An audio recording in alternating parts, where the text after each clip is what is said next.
ಪಾಟೀಲ್ಗೂ free, ಮಹದೇವಪ್ಪಂಗೂ free, current free free ಎಂದಿದ್ದಂತಹ CM ಸಾಹೇಬ್ರೆ ಎತ್ತ ನೋಡ್ಲೇಬೇಕು, ಈ ಸ್ಟೋರಿಯನ್ನ ನೋಡ್ಲೇಬೇಕು ನೀವು.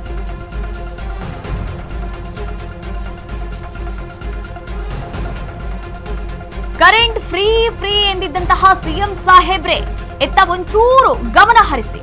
ರಾಯಭಾಗ ಶಾಸಕರು ಈ ಸುದ್ದಿಯನ್ನ ಮಿಸ್ ಮಾಡದೆ ನೋಡ್ಲೇಬೇಕಾಗಿದೆ. ಬೆಳಗಾವಿಯ ಹಲವು ಹಳ್ಳಿಗಳಲ್ಲಿ ನಿತ್ಯವೂ ಕೂಡ ಕತ್ತಲು ಪರದಾಡ್ತಾ ಇದ್ದಾರೆ ಹಳ್ಳಿಯ ಜನತೆ. ಉಮಾರಾಣಿ ಬೆಳೆ ಕೂಡ 10 ಹಳ್ಳಿಗಳಲ್ಲಿ ವಿದ್ಯುತ್ ವ್ಯತ್ಯಯ ಆಗ್ತಾ ಇದೆ. ವಿದ್ಯುತ್ ವ್ಯತ್ಯಯದಿಂದ ನಿತ್ಯವೂ ಕೂಡ ಅಲ್ಲಿನ ಜನತೆ ಪಾರ್ಪಡ್ತಾ ಇದ್ದಾರೆ. ಎಸ್, ನೀವು ಕೂಡ ದೃಶ್ಯಾವಳಿಗಳಲ್ಲಿ ಗಮನಿಸಬಹುದಾಗಿದೆ. ಎಲ್ಲರಿಗೂ ಫ್ರೀ ಫ್ರೀ ಫ್ರೀ ಅಂತ ಹೇಳಿದ್ರಿ, ಆದ್ರೆ ಇಲ್ಲಿ ಹಳ್ಳಿಯ ಜನತೆ ಕರೆಂಟ್ ಇಲ್ಲದೆ ಸುಮಾರು ದಿನಗಳಿಂದ ಕೂಡ ಒಂದು ಬಾಧೆ ಪಡ್ತಾ ಇದ್ದಾರೆ. ರಾಯಭಾಗ ಶಾಸಕರು ಈ ಸುದ್ದಿಯನ್ನ ಮಿಸ್ ಮಾಡದೆ ನೋಡ್ಲೇಬೇಕಾಗಿದೆ. ಕಳೆದ 15 ದಿನಗಳಿಂದ ಹಲವು ಹಳ್ಳಿಗಳಲ್ಲಿ ವಿದ್ಯುತ್ ವ್ಯತ್ಯಯ ಆಗ್ತಾ ಇದೆ. ಇದರಿಂದ ವಿದ್ಯಾರ್ಥಿಗಳಿಗೂ ಕೂಡ ಕಷ್ಟವಾಗ್ತಾ ಇದೆ, ಇನ್ನು ರೈತರಿಗೂ ಕೂಡ ಕಷ್ಟವಾಗ್ತಾ ಇದೆ. ಒಟ್ಟಾರೆಯಾಗಿ ನೋಡೋದಾದ್ರೆ ವಿದ್ಯುತ್ ವ್ಯತ್ಯಯದಿಂದ ನಿತ್ಯವೂ ವಿದ್ಯಾರ್ಥಿಗಳು ಪರದಾಟವನ್ನ ಮಾಡ್ತಾ ಇದ್ದಾರೆ, ಓದ್ಕೊಳ್ಳಕ್ಕಾಗ್ತಾ ಇಲ್ಲ. ಇನ್ನು ಕಳೆದ 15 ದಿನಗಳಿಂದ ಹಲವು ಹಳ್ಳಿಗಳಲ್ಲಿ ವಿದ್ಯುತ್ ವ್ಯತ್ಯಯ ಆಗ್ತಾ ಇದೆ. ಕರೆಂಟ್ ಇಲ್ಲದೆ ಓದಿಕೊಳ್ಳಲು ಪರದಾಡ್ತಾ ಇದ್ದಾರೆ ವಿದ್ಯಾರ್ಥಿನಿಯರು.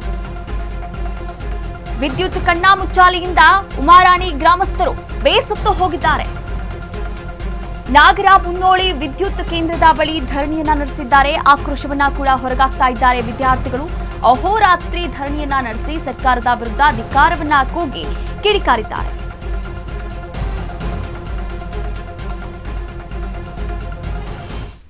ಜೊತೆ ಅವರು ಎಲ್ಗಾರ್ ಅವ್ರು ಮಾತಾಡಿದ ಅವ್ರ ಫೋನ್ ಹಚ್ಚಿದ್ರಿ. ಆಮೇಲೆ ಎಲ್ಗಾರ್ ಅವ್ರು ಮಾತಾಡಿದ್ರು, ಮತ್ತೆ ಬೇರೆ ಜನ ಮಾತಾಡಿ ನಾನು ಸ್ಪಷ್ಟವಾಗಿ ಹೇಳೇನಿ ಸರ್, ನೀವು ನಮ್ಮ ಸಮಸ್ಯೆಯನ್ನು ಬಗೆಹರಿಸೋದ್ ತನಕ ನಾವು ಇಲ್ಲಿಂದ ಕದಲಂಗಿಲ್ಲ ಅಂತ ಸ್ಪಷ್ಟವಾಗಿ ಹೇಳೇನಿ ಸರ್. ಮತ್ತೆ ಅವ್ರ ಅಧಿಕಾರಿಗಳು ಇಲ್ಲಿ ಬರ್ತಾರೆ ಕೇಳಿದಾಗ ನಮಗ್ ಬರಾಕಂಗಿಲ್ಲ ಸ್ಪಷ್ಟವಾಗಿ ಹೇಳ್ಯಾರ ಸರ್.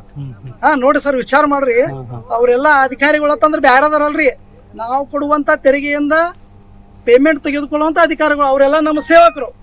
ಅಧಿಕಾರಿಗಳು ಅಂದ್ರೆ ಬೇರೆದಾರ, ಅವರೆಲ್ಲ ನಮ್ಮ ಸೇವೆ ಸಲ್ಲಿಸ್ಬೇಕ್ರಿ. ಇವತ್ತಿನ ನಾವು ಇಷ್ಟೆಲ್ಲ ಜನ ಬಂದಿವತ್ತಂದ್ರ ಇಲ್ಲಿ ಬಂದ ಒಂದು ಏನು ನಿಮ್ಮ ಸಮಸ್ಯೆ ಮನೆಗೆ ತೆಗೆದುಕೊಂಡು ಹೋದ್ರ ಏನು ಸಮಸ್ಯೆ ಆಗತ್ರಿ ಅವ್ರಿಗೆ ಹೇಳಿ ಸರ್. ಈಗ ಎಷ್ಟನೇ ಸರ್ತೀರಿ ನೀವು?